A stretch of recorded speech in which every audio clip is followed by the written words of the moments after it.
secretario de organización de la Junta Interna de Obras Públicas, lo que era el Ministerio de Obras Públicas. Ahora vamos a charlar también un poquito de eso.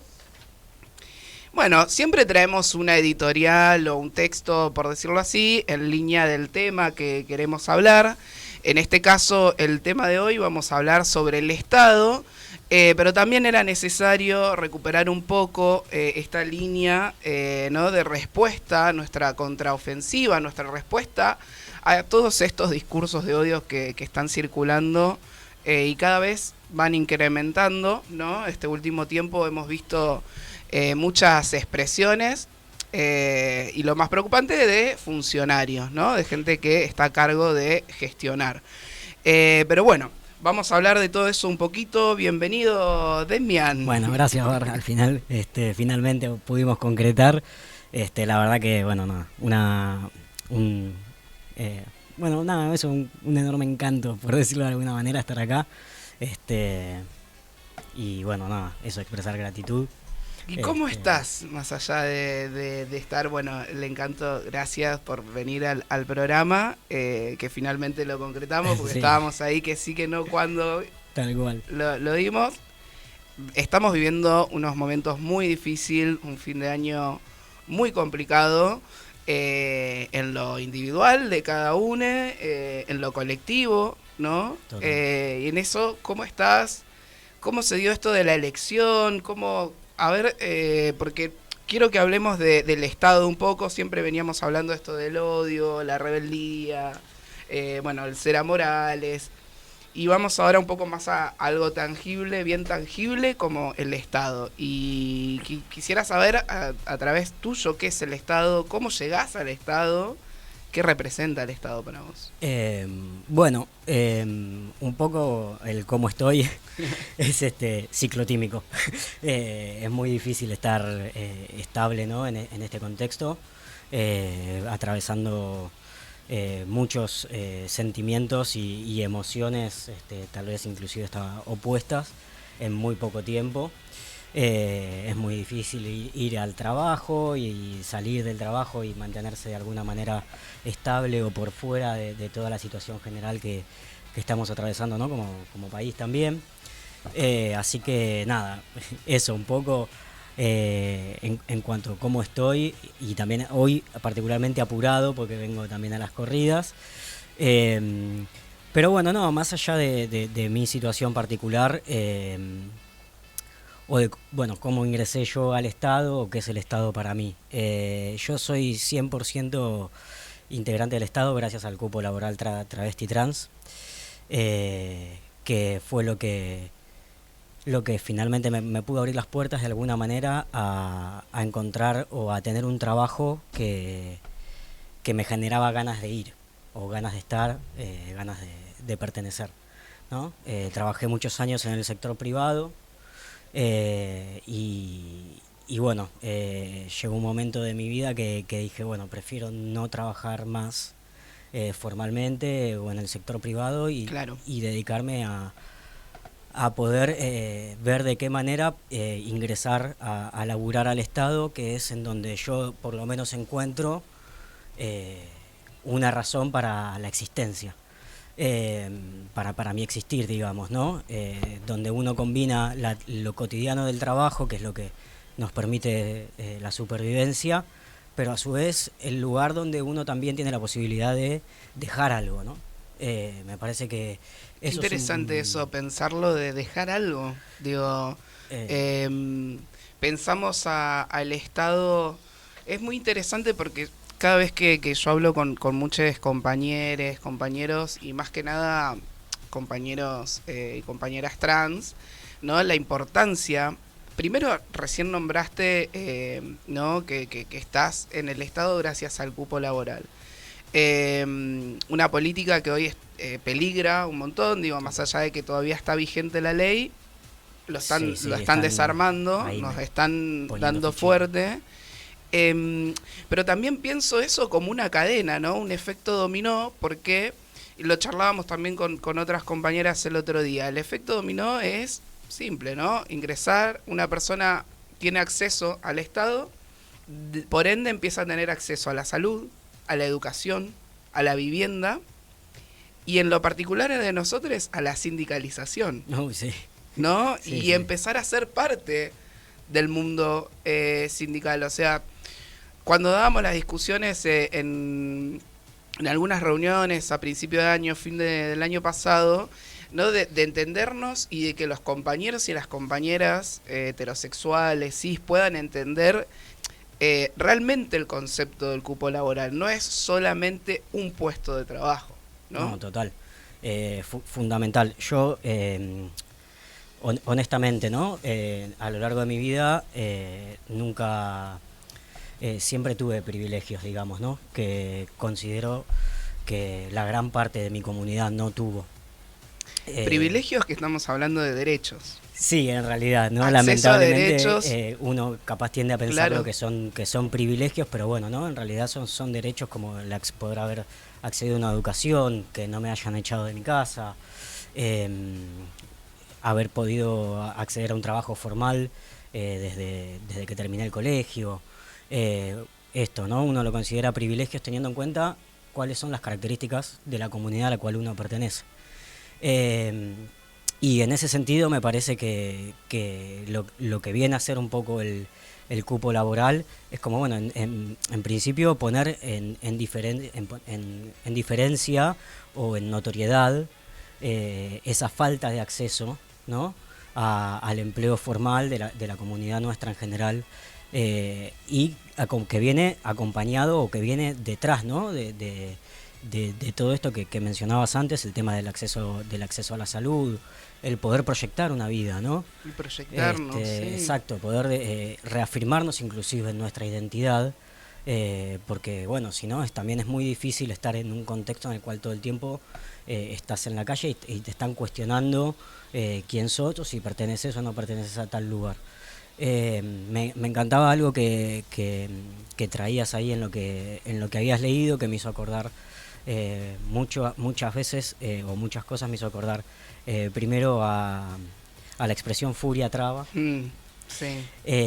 Y también me hizo pensar en esto, ¿no? de todo el camino recorrido de nuestras luchas y de la posibilidad de que hoy estemos acá y que nos podamos parar en este lugar y podamos discutir cara a cara qué mundo queremos construir y poder plantearnos la posibilidad de estar en lugares de toma de decisiones. Se debe también, ¿no? a todo ese camino recorrido que han hecho compañeras que vinieron, compañeros que vinieron antes nuestro, que yo decía antes, ¿no? La posibilidad de poder dejar algo, si bien en definitiva el Estado al final es el que termina como legitimando, Sí. ¿no?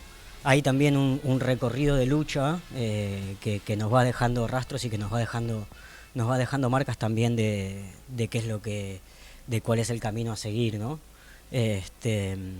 Y bueno, nada, me parece que hoy poder estar y reafirmarnos y poder poner esa furia travesti adentro del Estado o en los lugares de discusión, de la discusión pública, bueno, nada, estoy como...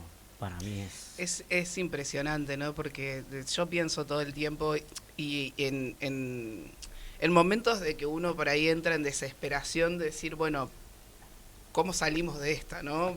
¿Qué es estaremos haciendo las cosas bien? Ese es el camino, digo, nosotros siempre lo hablamos acá, somos personas que nos cuestionamos mucho, entonces por ende todo el tiempo estamos pensando si lo que estamos haciendo está bien, ¿no? Y encima en esos términos, sí, en esos términos binarios de bien o mal, como...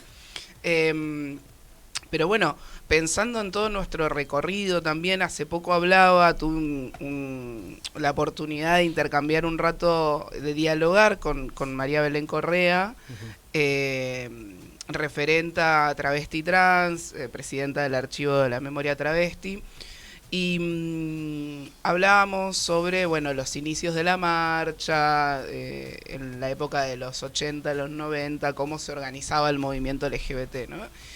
Y es interesante tener esos cruces, por eso también la intención de este programa, Morales, es que en algún momento nos empecemos a cruzar más, entre generaciones también, para saber la experiencia en primera voz, del recorrido que tuvo nuestro movimiento y qué podemos copiar de esa experiencia hoy en día y qué podemos profundizar, porque nuestro movimiento y nuestros recorridos tienen eran muy vanguardias y en el sentido muy adelantados, ¿no? Que las cuestiones que se planteaban en los 60, en los 70, estaba lejísimo y capaz que hoy sí está sucediendo eso.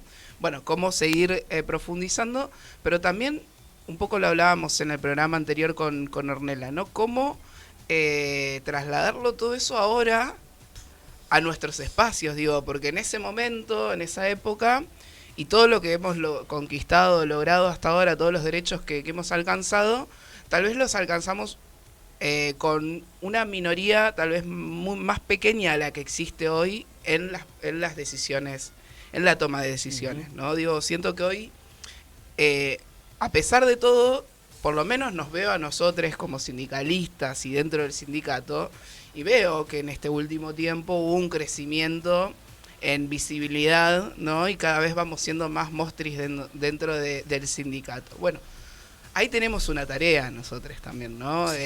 Tanto en el Estado y en el Estado como sindicales también, ¿no? Sí. ¿Cómo la ves a eso? ¿Cómo te proyectás vos? ¿Cómo la pensás? Digo, ahora asumiendo como secretario de organización también, ¿cómo fue esa decisión de ocupar ese rol? Bueno, en realidad un poco también desde que desde que entré a laburar en el Estado siempre tuve en claro que necesitaba sindicalizarme, a diferencia de lo que me ocurría en los trabajos privados. Y bueno, siempre confiando en ATE. Y bueno, nada, yo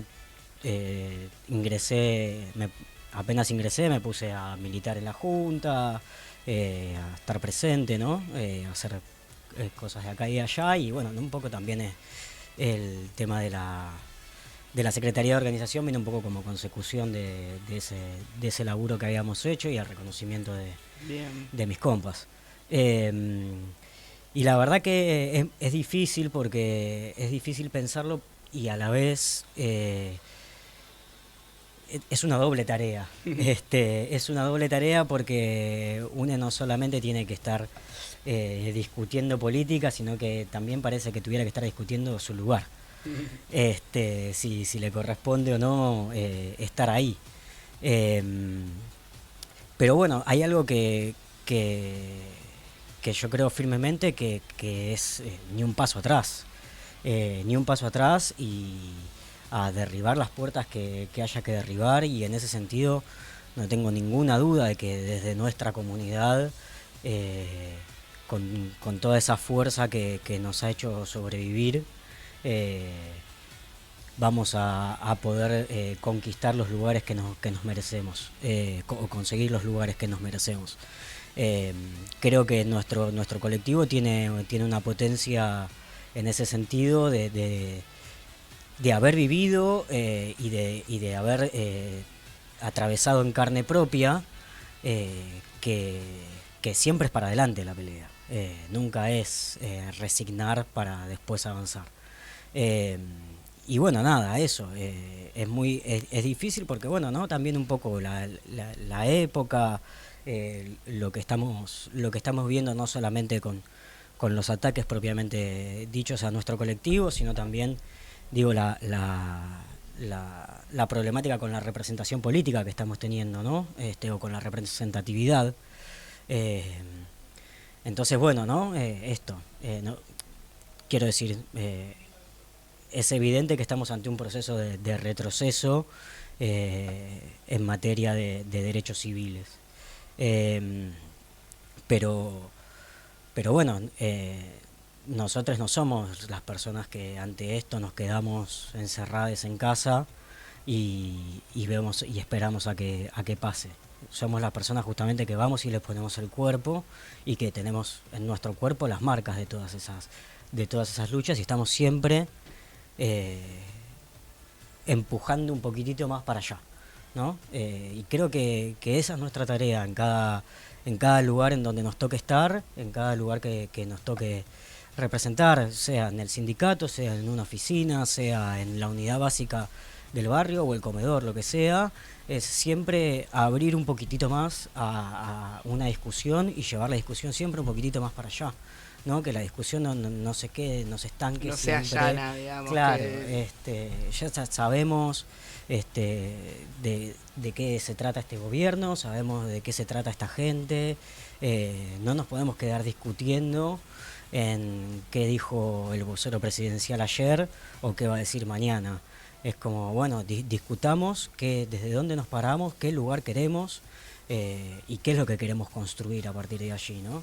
Sí, escuchándote, Demi, pienso, ¿no? Porque estamos como en una...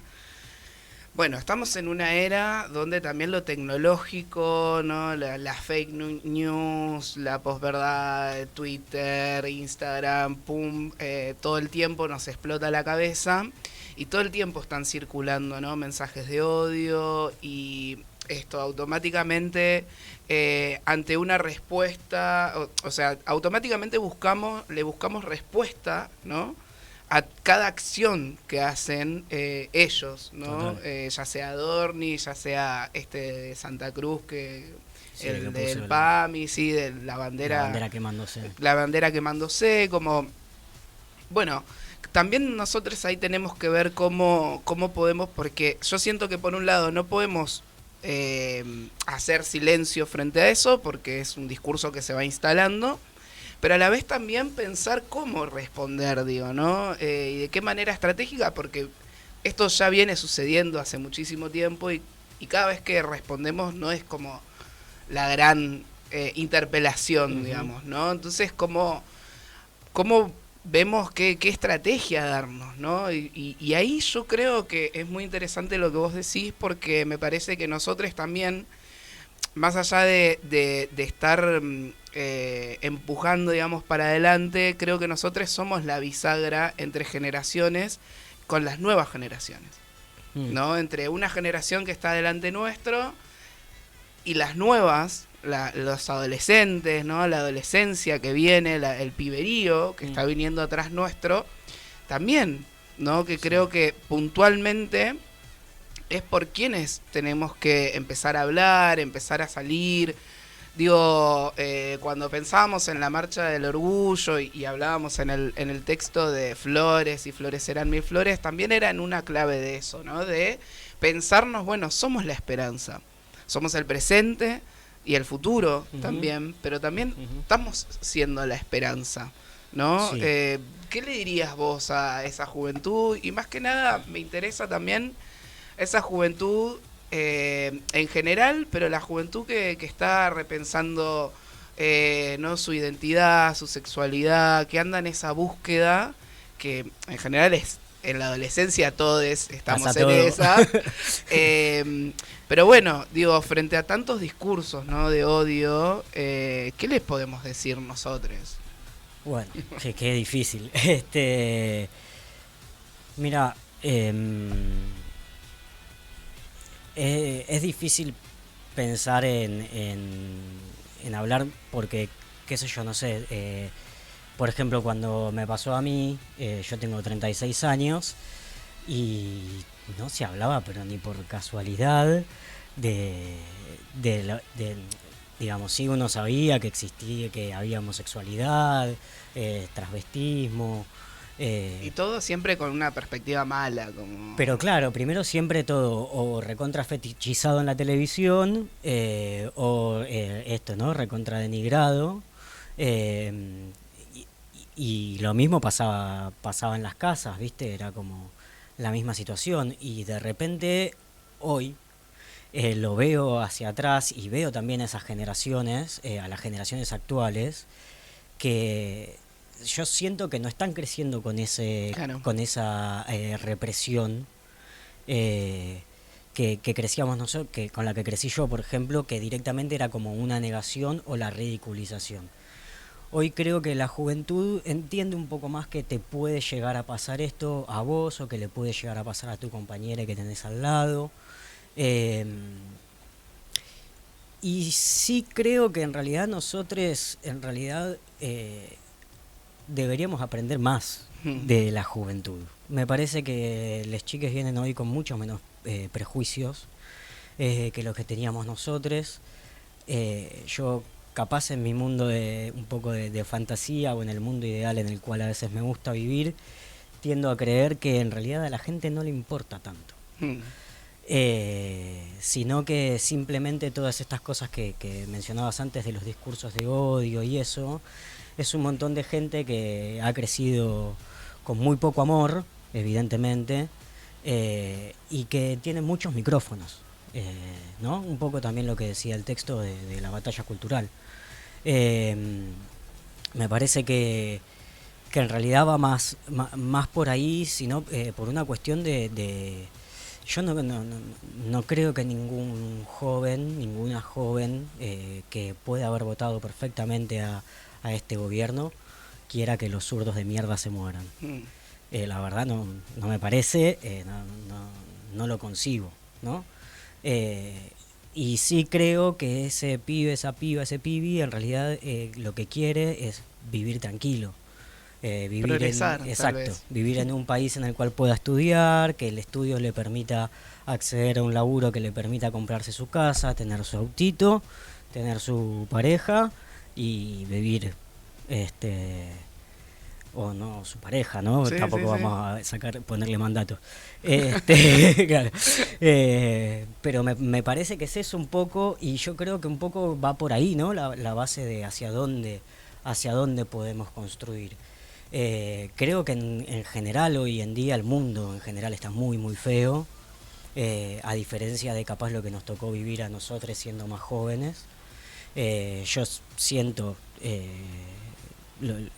y veo que me pasa que en este momento no tengo una perspectiva, me cuesta mucho encontrar una perspectiva que me entusiasme, ¿no? de futuro, como si la tenía hace 10 años atrás. Si a mí me cuesta, no me quiero imaginar a los pibes a los que son más jóvenes.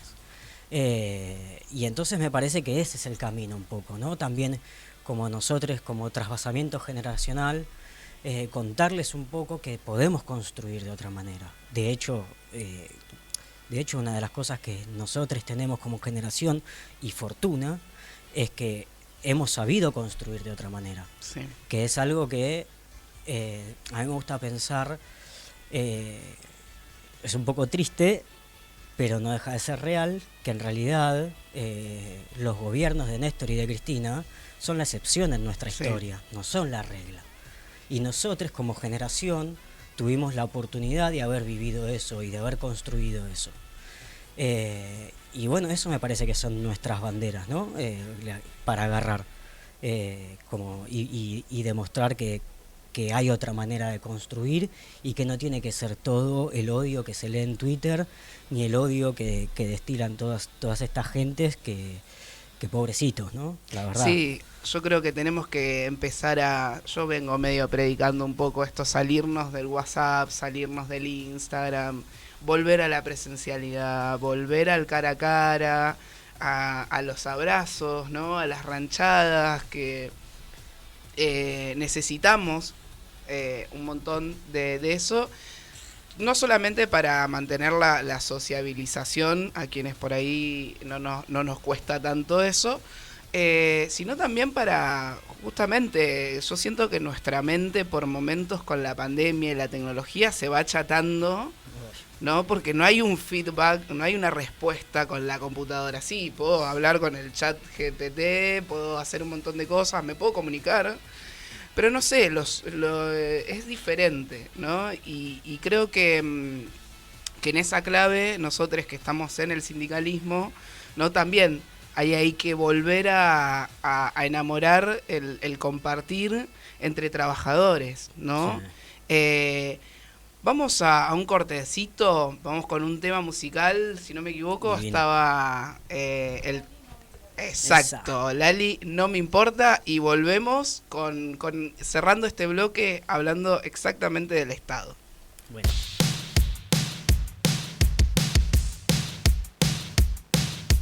No voy a vivir con miedo a nada.